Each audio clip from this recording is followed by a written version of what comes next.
موت کے وقت جتنے یہ لیم ایکسکیوزز انسان کہے گا نا، کاش میں دنیا میں دوبارہ بھیج دیا جاؤں، کاش مجھے موقع مل جاتا، میں نیکوکاروں میں شامل ہو جاتا، یہ جتنے بھی لیم ایکسکیوزز ہیں، کاش اللہ تعالیٰ مجھے زبردستی ہدایت دے دیتا تو میں ہدایت پہ ہوتا، ان کے جواب میں اللہ تعالیٰ نے یہی ہم پر مہربانی فرماتے ہوئے موت سے پہلے ہی اس کا جواب دے دیا. سنیں، بلا قد جاءتک آیاتی، کیوں نہیں اے انسان تیرے پاس میری آیتیں تو آئی تھی، قرآن کی شکل میں اتنی بڑی دھمکی تو آئی تھی، فکذبت بہا، تو اس کو جھٹلاتا رہا.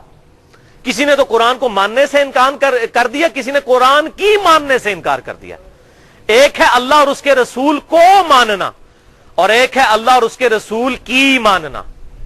صرف کو ماننے سے کچھ نہیں ہوگا، کی ماننی پڑے گی. تو میری آیات تو تیرے پاس آئی تھی، واستکبرتا، لیکن تو تکبر ہی کرتا رہا، وکنت من الکافرین، اور تو انکار کرنے والوں میں ہی رہا. یہ کافر کا ترجمہ فوراً وہ لے لیتے ہیں، کوئی ہندو، کوئی عیسائی، کوئی سکھ. اور بھائی کافر عربی زبان میں کہتے ہیں انکار کرنے والوں کو. یہ کافر جو ہے نا، یہ پنجابی والا کافر نہیں ہے، یہ عربی کا ہے. عربی زبان میں کافر کہتے ہیں انکار کرنے والے کو، چاہے وہ عقیدے میں انکار کرے وہ بھی کافر، چاہے اپنے عمل میں انکار کرے وہ بھی کافر. عقیدے کے انکار کو تو ہم سبھی کفر سمجھتے ہیں. کوئی اللہ اور اس کے رسول کو نہیں مانتا، کافر کہا جاتا ہے. جو اللہ اور اس کے رسول کی نہیں مانتا شریعت کی ٹرم میں وہ بھی کافر ہے، عملاً. اعتقاداً مسلمان لیکن عملاً تو کافر. لہذا جن جن آیات میں یہ کفر کی بات ہو رہی ہے وہ ساری فٹ ان ہوگی اسے. صحیح مسلم میں حدیث ہے انٹرنیشنل نمبر کے مطابق کتاب الایمان چیپٹر میں 246 نمبر، کہ آپ صلی اللہ علیہ وسلم نے فرمایا کہ بندے کے کفر، بندے کے شرک اور ایمان کے درمیان فرق نماز ہے. یعنی نماز پڑھنے والا مومن اور مسلم، اور نہ پڑھنے والا عملاً تو کافر ہے. اسی کی ایکسپلینیشن جامعہ ترمذی کی صحیح حدیث ہے انٹرنیشنل نمبر کے مطابق 2621، کہ آپ صلی اللہ علیہ وسلم نے ارشاد فرمایا جس شخص نے جان بوجھ کر نماز ترک کی گویا اس نے کفر کر دیا. کیوں؟ عملاً تو اس نے اللہ کی نہیں مانی نا. اب وہ بے شک کہتا رہے میں عقیدے میں مسلمان ہوں، عملاً تو اس نے اللہ کا انکار ہی کر دیا، اس کے محبوب صلی اللہ علیہ وسلم کا انکار ہی کر دیا. تو اللہ تعالیٰ فرماتا ہے میری آیات آئی تھی لیکن تو انکار کرنے والوں میں رہا.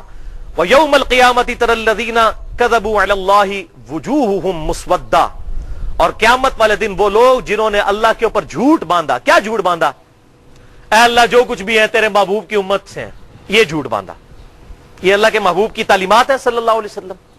ٹھیک ہے آپ صلی اللہ علیہ وسلم کی شفاعت نصیب ہوگی، لیکن اس کی بنیاد پر کہیں اللہ کے محبوب صلی اللہ علیہ وسلم نے یہ نہیں کہا کہ تم دیدہ دلیری کے ساتھ میری مخالفت پہ اتر آؤ، اللہ کی نافرمانیاں شروع کر دو اور پھر کہو کہ جو کچھ بھی ہے اللہ تیرے محبوب کی امت سے ہے.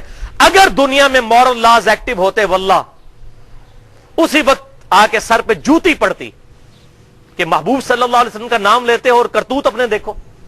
یہ تو اللہ تعالیٰ کی طرف سے مورل لاز ایکٹیو نہیں ہے، دنیا میں صرف فزیکل لاز ایکٹیو ہے. آپ زبان پہ کوئلہ رکھیں گے زبان جل جائے گی، جھوٹ بولنے سے زبان نہیں جلے گی، کیونکہ جھوٹ بولنا ایک مورل جرم ہے، اخلاقی جرم ہے. قیامت والے دن یہ تمام مورل لاز ایکٹیو ہو جائیں گے. اسی لیے قرآن حکیم میں ہے کہ جو لوگ یتیموں کا مال نہ حق ہڑپ کرتے ہیں اپنے پیٹوں میں دوزخ کی آگ بھر رہے ہیں. حالانکہ دنیا میں تو یہ آگ نہیں محسوس ہو رہی، پورے پلاٹ ہضم کر جاتے ہیں لوگ، کچھ محسوس نہیں ہوتا. داڑیاں بھی رکھی ہوتی ہیں، نمازیں بھی پڑھ رہے ہوتے ہیں، لوگوں کی جائیدادوں پہ قبضہ کیا ہوتا ہے، بہنوں کی وہ وراثت دبا جاتے ہیں. بڑا بھائی ہے تو چھوٹے بھائیوں کی جائیداد دبا لیتا ہے، اور جنازہ بھی ہزاروں لوگ پڑھ جاتے ہیں اور لوگ کہتے ہیں بڑا خوش نصیب ہے. یہ تو اللہ تعالیٰ کی بارگاہ میں تو اس کا کوئی کرائٹیریا یہ والا تو نہیں ہے نا، اپنے پیٹ میں دوزخ کی آگ بھر رہے. تو یہ مورل لاز اگر ایکٹیو ہوتے نا تو اللہ تعالیٰ دنیا ہی میں بتا دیتا. جب کوئی کہتے ہیں نا جو کچھ بھی ہے اللہ تیرے محبوب، یہ اصل میں پتہ کیا ہم کیا کہہ رہے ہوتے ہیں؟ اللہ اسی بندے دا پتر کو نہیں بننا، جو لولے لنگڑے بے نمازی تیرے نبی دے نافرمان ہے این جی سانو چک لے، این جی قبول کر، اسی اپنے آپ سیدھا کو نہیں کرنا، یہ کہہ رہے ہوتے ہیں اصل میں. تو محبوب صلی اللہ علیہ وسلم کی نسبت کا خیال بھی اللہ تعالیٰ ہمیں رکھنے کی توفیق دے، آمین. تو قیامت والے دن وہ لوگ جو اللہ پر جھوٹ باندھتے رہے وجوہہم مسودہ، ان کے چہروں پر سیاہی چھا رہی ہوگی. الیس فی جہنم مثوی للمتکبرین، کیا جہنم تکبر کرنے والوں کا برا ٹھکانہ نہیں ہے؟ کن کا؟ تکبر کرنے والوں کا۔ یہ تکبر کی ڈیفینیشن جو ہے نا وہ صحیح الاسناد حدیث میں آئی ہے، بہترین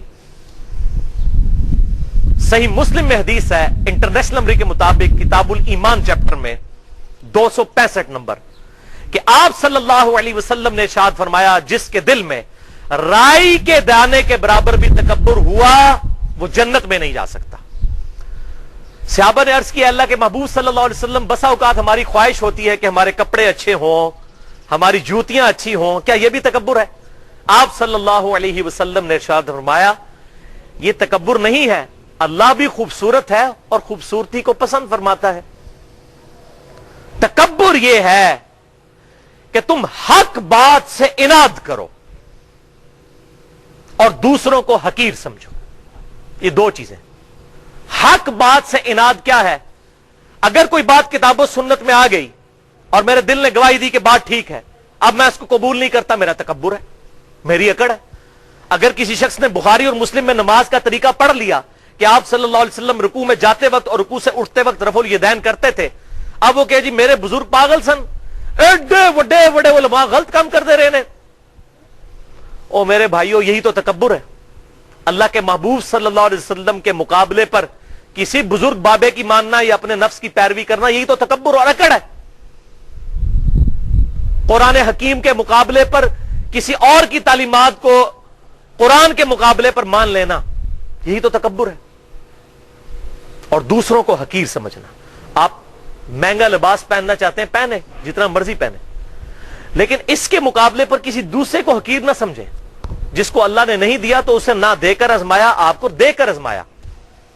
اس کی بنیاد پر کسی کو حقیر جاننا، یہ اللہ تبارک و تعالی کے عذاب کو دعوت دینے والی بات ہے۔ یہ ہے اصل میں تکبر۔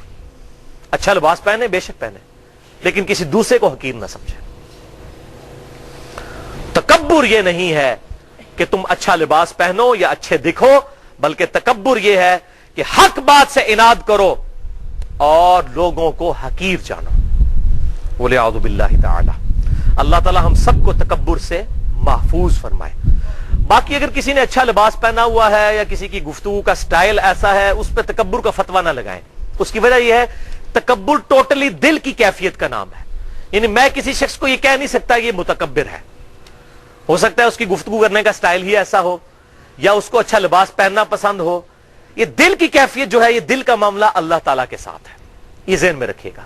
کسی پہ فتویٰ نہ لگائیں، ہاں اپنے آپ کو انالائز کرتے رہیں۔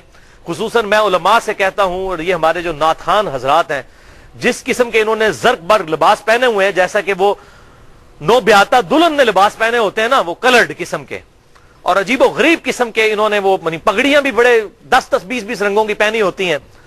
تو میں فتویٰ نہیں لگاتا، لیکن میں ان کو ضرور کہتا ہوں کم از کم آپ اپنے اوپر انالیسس ضرور کرو۔